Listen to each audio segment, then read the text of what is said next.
Hey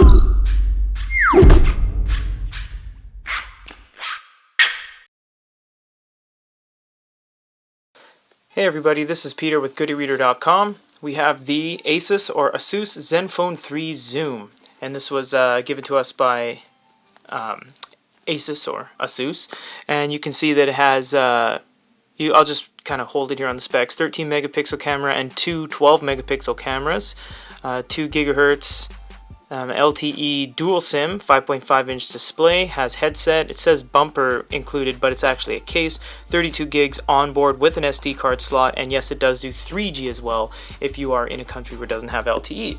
So looking at this phone, sorry, but it doesn't look like an amazing phone.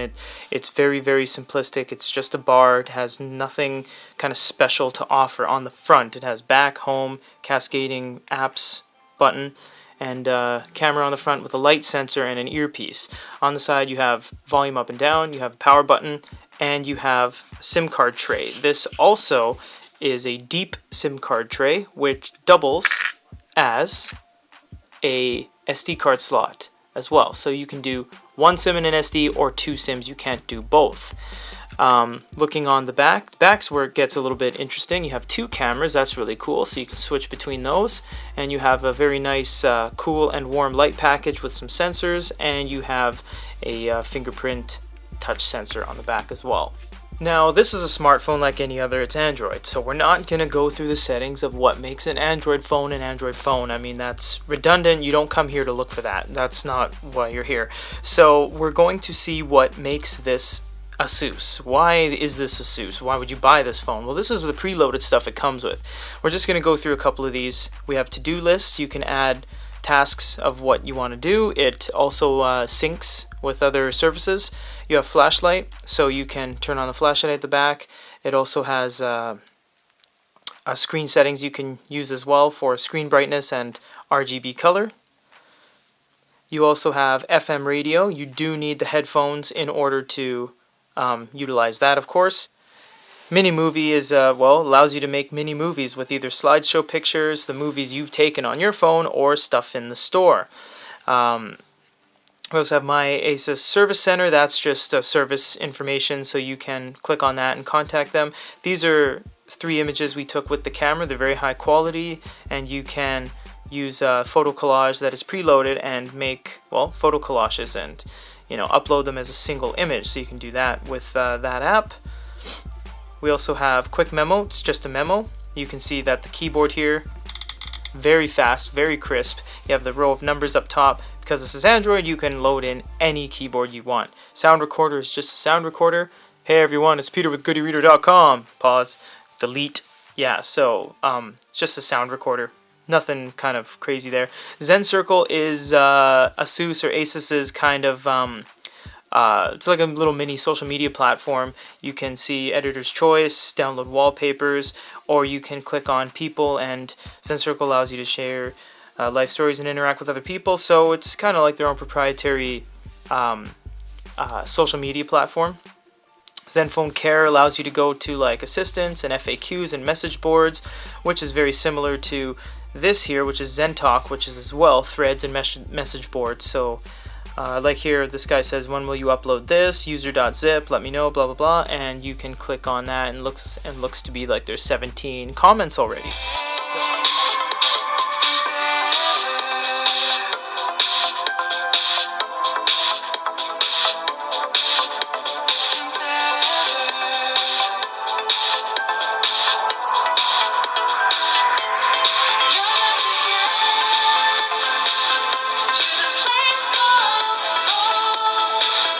all that aside, the main draw of this is the camera. The camera on this it has 2 cameras on it. They're saying it's, the iPhone killer in that respect. So you can see that it's a camera for all intents and purposes. It's a standard camera. I'll use my little remote here as something to point at. Now it never does it justice that you film a camera with a camera. It's never good. I'm just going to show you some of the features though. So if you go to manual mode, you will notice this is a full manual camera. You have white balance, you have ISO, you have exposure, so you can go like super dark, super bright. Everything changes really quick. Look at all those white balance settings you have for the different degrees of Kelvin of light. So you can go 2500 if you have like a tungsten or something, and you can go warmer if it's halogen. You have ISO. You have this is like landscape or mountain or macro. You have auto. And then you have shutter speed too. That's really cool, because if you want to do kind of like a, you know, shaky war movie, you can turn the shutter speed up, or you can turn it down. Oh, that's really bad actually. But anyways, yeah, there is autofocus. There's focus range, so you can see how it comes in and out of focus like that. So, and then you have reset to reset all filters, and then you have this level dial. See, like it's a little level there. It also has HDR. You can flip the camera to shoot the front way, of course. And then if you go to settings, you have a whole bunch of stuff here. You have camera resolution, 12 megapixels, 4:3, 16:9, fine quality. Of course, you have timers and all that. And this is running Android, so you can download any camera app you wish if this doesn't suit your needs.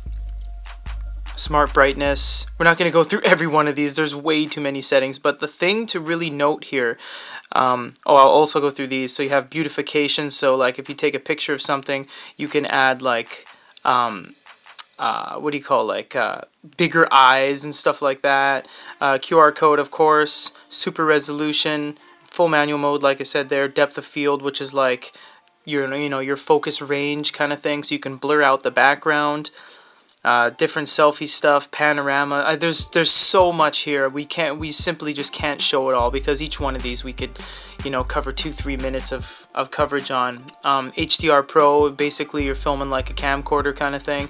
But yeah, the thing to really note here is that this camera is, for all intents and purposes, a full manual camera. You have everything you need. I mean, with ISO, white balance, exposure, and shutter speed, and a focus dial, I mean, there's not really a whole lot you can't film with that. And this says that it has around 6 to 8 hours of full 4K filming battery life, and that's pretty impressive on a cell phone battery. So in terms of the phone itself, is like just a phone. I mean, there's nothing remarkable about it other than the specs, but everyone tries to one-up each other with specs. The Samsung and the iPhones all came out back in the day, and then the OnePlus came out, and they said, oh, it's the flagship killer. We have this many specs. Oh, an iPhone has this many specs, and this phone, it's a spec battle, and everyone just tries to one-up each other and say, oh, we have quad-core, we have octa-core. So, I mean, it comes down to how your phone really handles itself in the real world, all numbers aside. And the absolute obvious draw of this is the cameras. I mean, it only has a single speaker. It has nothing really amazing about the design. It really doesn't too much. I mean, the cameras are the centerpiece, of course, because this thing is not bringing anything to the table that hasn't been done before. Touch ID sensor, that's been going on for 10 years in Japan. Single speaker, I mean, we've had single speakers and since the Sony Ericsson. It's like, it's not bringing anything really groundbreaking, but the camera is the main reason you would buy this phone. I'm just going to say that. This is the main reason you would buy this smartphone, is that it has like over a 5,000 milliamp battery, and it has probably the best camera we've seen on any smartphone to date. For GoodyReader.com, this